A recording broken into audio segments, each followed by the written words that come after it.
भाइयों बहनों और बच्चों, नमस्कार। वेद श्रृंखला संख्या 30। आज का शीर्षक है अहिंसा और हिंसा। महर्षि पतंजलि ने अहिंसा का महत्व प्रदर्शित करते हुए लिखा है, मन में अहिंसा भाव स्थापित हो जाने पर वैर भाव का त्याग हो जाता है। इस प्रकार किसी प्राणी के प्रति मन में वैर भाव न रखना ही अहिंसा है और इसके विपरीत किसी प्राणी से वैर भाव रखना ही हिंसा है। दुर्भाग्यवश जैन और बौद्ध धर्म के मतानुयायियों ने अहिंसा का अर्थ सदैव यह किया है और समझाया है कि किसी भी प्राणी को कष्ट पहुंचाना हिंसा है। इस अर्थ को स्वीकार करने के पश्चात भारतवर्ष के लोगों ने अपनी अस्त्र शस्त्र विद्या और युद्ध कौशल की उपेक्षा करनी आरंभ कर दी। इसका परिणाम यह हुआ कि भारतवर्ष अस्त्र शस्त्र युद्ध कौशल और सैन्य बल में अन्य देशों से दुर्बल हो गया तथा देश के बलशाली युवक विरक्त होकर बौद्ध भिक्षु या जैन संत बनने लगे। उनका अनुकरण करते हुए अन्य पौराणिक मतानुयायी भी देश धर्म की सेवा और रक्षा के अपने परम पुनीत कर्तव्य को भूलकर वेद विरोधी मतों के अनुयायी और सन्यासी बनने लगे। देश में लाखों युवा सन्यासी लोगों को अहिंसा और जगत मिथ्या और ग्रह त्याग का उपदेश देते हुए घूमने लगे।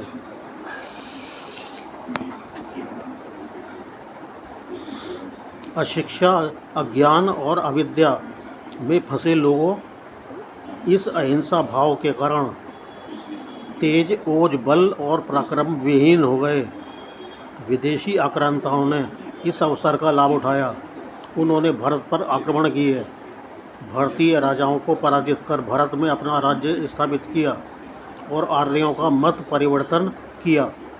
सिकंदर, सेल्यूकस, महमूद गजनवी, मोहम्मद गौरी, नादिर शाह, बाबर आदि मुसलमान आक्रमणकारियों ने भारत पर आक्रमण किए और भारत की सेना को पराजित किया।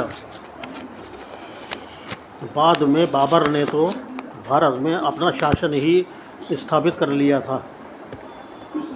वे विदेशी आक्रमण और अत्याचार करते रहे, किंतु अहिंसा के उपदेशक हिंसा, युद्ध न करने का उपदेश देते हुए घूमते रहे। हिंसा के इस कायरपूर्ण उपदेश ने भारतवर्ष की बहुत अधिक अवनति की। भारतीय राजाओं के वेद विरोधी आचरण, अविद्या, पारस्परिक फूट और शक्ति के अभाव के कारण ही पहले तो मुसलमानों ने और उनके बाद अंग्रेज़ों ने भारत में अपना शासन स्थापित कर लिया था। अंग्रेजी राज्य के काल में ही महर्षि दयानंद ने प्रथम बार भारतवासियों को अहिंसा का वास्तविक अर्थ बताया।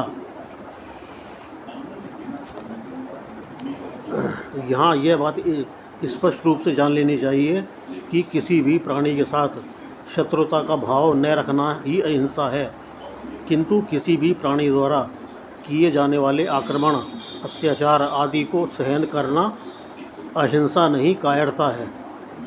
वीर पुरुष द्वारा किसी निर्दोष और निरीह को कष्ट न देना तो अहिंसा है, परंतु शत्रु का सामना करना, उसे पराजित कर उसे नष्ट कर देना हिंसा नहीं है, वीरता है। अहिंसा वीरों का आभूषण है, किंतु कायरों का कलंक है। व्यर्थ का रक्तपात न करना, पीड़ितों की सहायता करना, निर्बलों की रक्षा करना, शत्रु को मार भगाना और दुष्टों को दंड देना वीरों का धर्म है। किंतु जो मनुष्य अहिंसा का समर्थक बनकर देश धर्म की रक्षा न करे, पीड़ितों की सहायता न करे, निर्बलों की रक्षा न करे और शत्रु का सामना न करे, वह अहिंसक नहीं, कर्महीन और कायर है।